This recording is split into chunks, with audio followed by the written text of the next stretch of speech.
My name is Kelly Purdie, and previous to becoming Orthodox, I was raised Baptist, and I was really engaged in that church when I was younger. I made a lot of decisions to have that as a prevalent part of my life.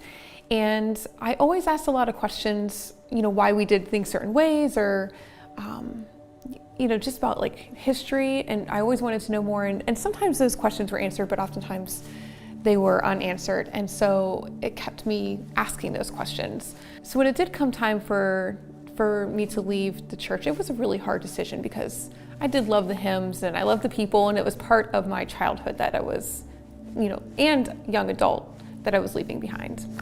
Father James and I had just been married for about 2 years when he was in seminary, and he was at a Presbyterian seminary, and we started looking because the jurisdiction that he was in, they were essentially voting and changing the identity of Christ and things that we thought were fundamental in the church and shouldn't just be able to be changed by voting. So we started thinking, well, what churches don't make those changes like that? And it prompted us to kind of go back in time.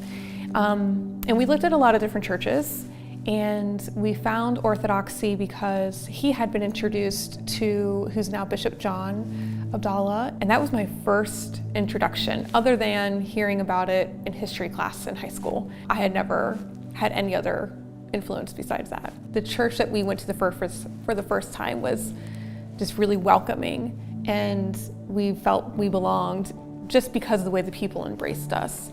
Growing up Protestant, I did have issues with Mary, with closed communion, icons. So I definitely had to learn a lot about what those mean to the church, how they're actually identified, and what does that mean, within my faith. How does that settle with me? And so I overcame those obstacles in my mind. I just learned, I just actually went back into history, and I got out of my comfort zone in learning those things. The more I learned, the more comfortable I felt, and definitely the people helped me to feel the love too. Ultimately, I chose to become Orthodox because it just felt right. My husband definitely steered me in that direction, but I was chrismated after him. I wanted to be chrismated on my own terms and not just follow because he did. It has definitely provided a deeper spiritual life for me.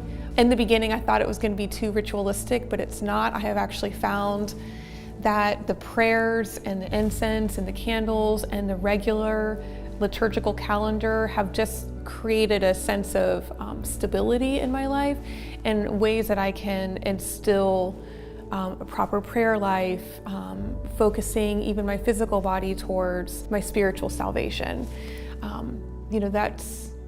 I just feel whole now. It was really enlightening for me to realize that this was the true and apostolic church, and that it still, for the most part, holds true to what Christ had intended when he walked the earth. And so I think when people can learn about that and overcome some of the obstacles that they might have, that they too will embrace it.